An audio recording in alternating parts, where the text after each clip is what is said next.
to Pro Audio Reviews. Today I'm going to be talking about the new Logic Pro 10.5 update which Apple have recently released. So the 10.5 update has introduced 4 main updates which Apple has showcased.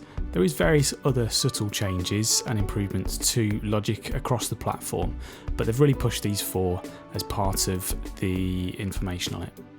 So those 4 are Live Loops, Sampler and Quick Sampler, Step Sequencer, and also Drum Machine Designer. So jumping straight into it, the first update, Live Loops, has arguably got the most attention from this update. The reason for that is probably due to it being very similar to Ableton Live and what Ableton Live has been doing as part of its core functionality for many years now. It basically allows you to create a loop which is a predetermined length and manipulate that loop, adding effects and also triggering those in real time.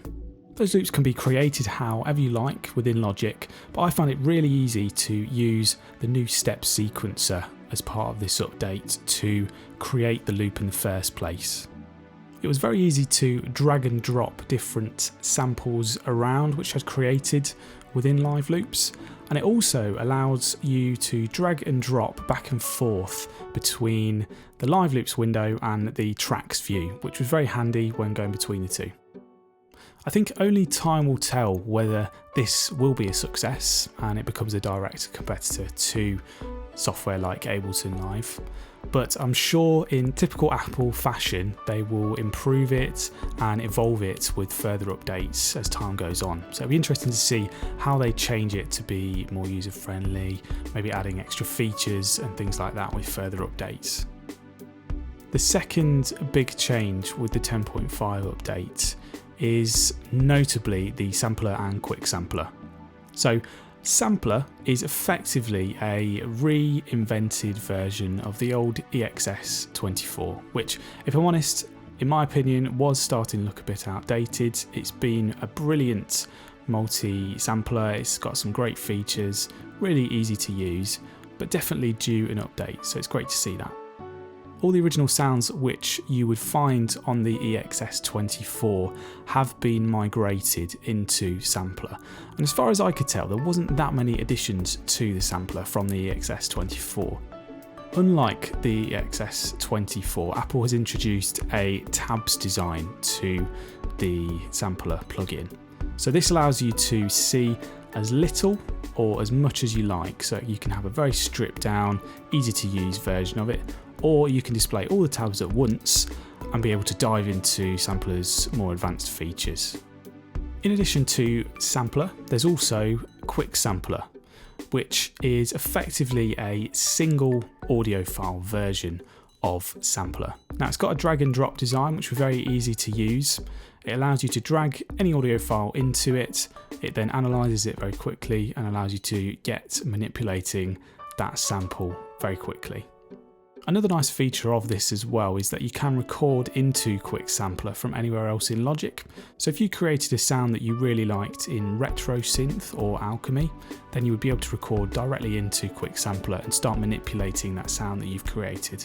Just on a side point to Sampler and Quick Sampler, Apple also has introduced 2 extra plugins called Studio Horns and Studio Strings.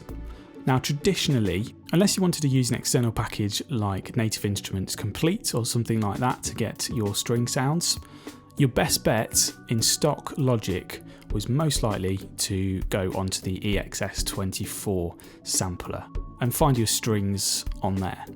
Those string samples are still in the new sampler, which have been migrated across from EXS24, but they've also added this Studio Strings plugin, which allows you to manipulate the strings. There's some other options, and in my opinion, when I compared it to the strings in the Sampler plugin, they sounded a lot better and it was a lot easier to change the parameters, like going from pizzicato to legato and such.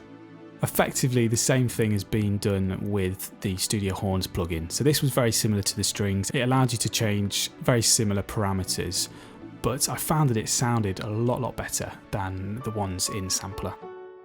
The final part of the 10.5 update is notably the Drum Machine Designer.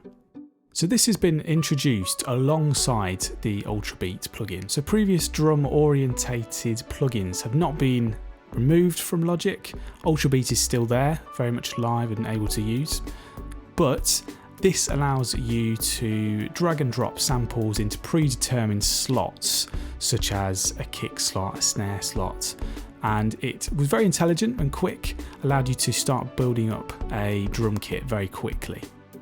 So anyway, that was my initial thoughts and impressions on the new 10.5 update to Logic. Also a bit of an overview of the features if you were sort of interested in finding out a little bit more about those. If you enjoyed the video, feel free to give it a quick like, and if there's anything you think I should have added to the video or any suggestions on improvements for future videos, then I'd really appreciate that if you could give me a quick shout in the comments below. Thanks for watching guys, and I look forward to seeing you again in the next video.